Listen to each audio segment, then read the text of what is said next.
Hello, happy Monday to you. How are you? I'm hoping that my volume is working here, and if anyone pops on and they can't hear me, I would love for you to let me know that you can't hear me. So I'm hoping you can hear me because ultimately, when I use my headphones here, I've got a new webcam. I'm not sure if it's 100% working, so hopefully this isn't a silent video for you all. So I wanted to pop on today and talk a little bit about investing in ourselves. And this came up for me because I have the opportunity to speak to a lot of people, and sometimes I'm speaking to them in a public speaking situation. Sometimes I'm speaking to them one-on-one. Oftentimes it's through a clarity call when I'm getting to know people, what they're looking for, what they're sort of missing in their life, and I help them move forward with that. And one of the things that comes up for many people is whether or not they're going to invest in themselves, right? We all have a limited amount of funds and time, and we choose where and how we're going to spend it. And so how do we decide where and how we're going to spend our money? And I want to speak today about a specific group of people that I speak to, that I see often. And I think that mainly because it is in my sphere of influence, in that these are people that I have often got contact with, is stay-at-home moms. So I do work a lot of times with women, although I do also work with men. I have a huge amount of experience, even through my previous business, through working with women. And one group of women in particular, when it comes to investing in ourselves, stands out to me. And this is stay-at-home moms. And I really want to talk about this group in particular because it's something that really it's near and dear to my heart, and it's something that I see a lot of. So what I see is when I'm conversing with a mom who's staying at home and has her kids, and potentially they're going to school, and maybe they were working and now they're not, or they're looking at finding a different way of working, or maybe they're just really content with staying home. It doesn't really matter. And one of the things that I really notice is that as we're going through this progression of life and we are getting older and our kids are getting older, our bodies change and fashion changes, and everything is different. And our way of dressing ourselves becomes kind of complicated, because if we don't have an office job to go to, we don't need to wear a suit. But if we are just at home, we start to get into this habit of wearing, stretchy clothes, and maybe it's leggings, or it could be yoga pants, or it doesn't really matter. And I don't really have anything against any of those things. But what I do see is people coming to me saying that they don't really know how to dress in a way that they look and feel better. And oftentimes they feel stuck. They feel stuck because their bodies are different, because their lives are different. And then there's this really interesting conversation that comes about investing in ourselves. And so I want to talk about just kind of like the value that we give as people, and whether or not we're worthy of investing in ourselves. And so I want you to imagine as a parent, and of course, one of the things that comes up for people, that we've heard over and over again, and it might be an overused analogy, is that we put the oxygen mask on ourselves first. Now, of course, that's the analogy used from an airplane, that if you're there with your family, that you put your oxygen mask on first so that you can help out all the other people in your family. So I really think that's interesting when we're talking about our confidence as women and our confidence as stay-at-home parents, when we are not technically earning the money in our household, and whether or not investing in the fashion or in the appearance of the person that we are is worthwhile based on the fact that we don't have to leave our house. Now, I would argue that if you don't feel good about how you're looking in the mirror, and then you subsequently wear things that you can just pull on that will work, but you don't feel happy about how you look in them, that can be a problem. And so being able to invest in yourself in a way that you're able to feel better about how you look is something that has validity and something that's really important. So I also want you to think about, when you're thinking about what you're wearing, how does it make you feel?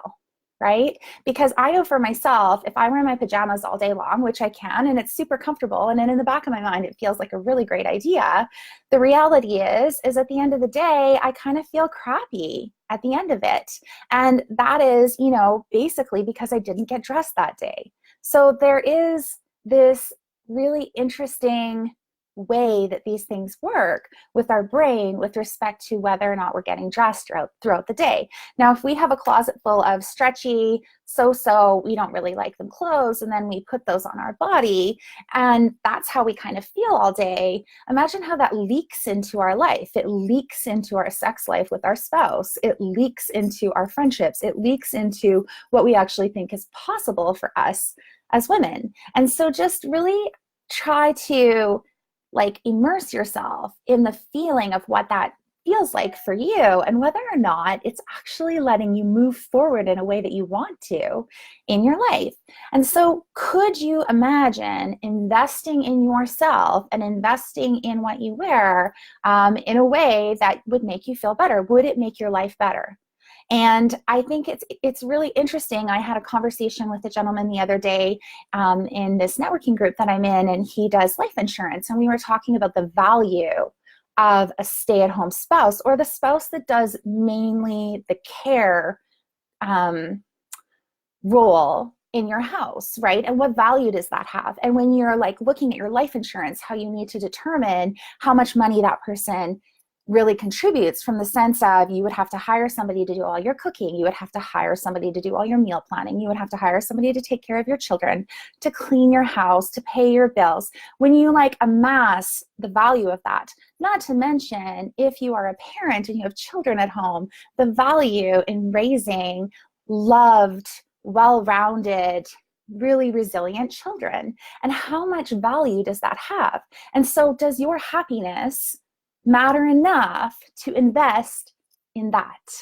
And so I just really wanted to come on and talk a little bit about how we sometimes think that we only get to buy things for ourselves when they're on sale, or if I don't know, you somehow magically get, a little bit of extra money. But what if it just became one of your household investments, that investing in yourself became one of those things? And it wasn't a gift, or, it wasn't a nice thing to have, but it was actually I have to have this to be able to perform all the jobs that I have in my house, because they are so incredibly important.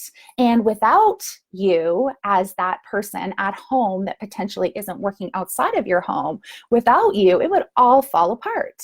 And so, yes, in my opinion, the way that we look actually dictates how we feel about ourselves sometimes. And lots of times there's stuff happening to how we look that we have a little less control over, because potentially we don't have the time, or we don't have the ability to really fix it all, because maybe we have health things going on. There's a lot of stuff going on. We are very busy, running around and doing all the things for our household and for our family members, which is great. But I know for a fact that wearing clothing that makes you feel good, and wearing clothing that really works for you and that works for your body and that works for your lifestyle in a way that you look in the mirror and you're like, damn, I look freaking fantastic right now. What that does for you in your life, for being able to be a caregiver, or being able to be a spouse or a lover or a friend, that gives you so much confidence. And that is something that is going to start to cycle in your life. So I really want you to sink into this quote that I heard somebody give the other day. And she said, it's not what you are that makes you feel like you're not enough. It's what you think you're not.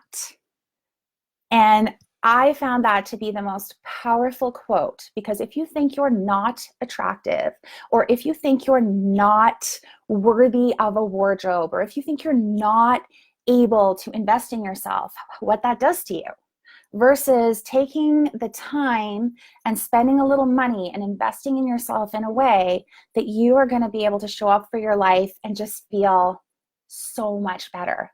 And imagine what that could do for you going forward with all the things you'd like to be able to do with your life and how you would like to craft and create this life that you have for yourself. So I'm happy to answer any questions that you might have about that. I just wanted to come on here and just really encourage you to think about how much money even you waste on things for yourself to, numb yourself out. Maybe it's your daily latte, maybe it's a bottle of wine, maybe it's, going and shopping randomly online. What if you had a strategic investment that you invested in yourself so that you could have the life that you really want to have? Okay, that's it for Monday. I hope you guys have a wonderful day. Bye.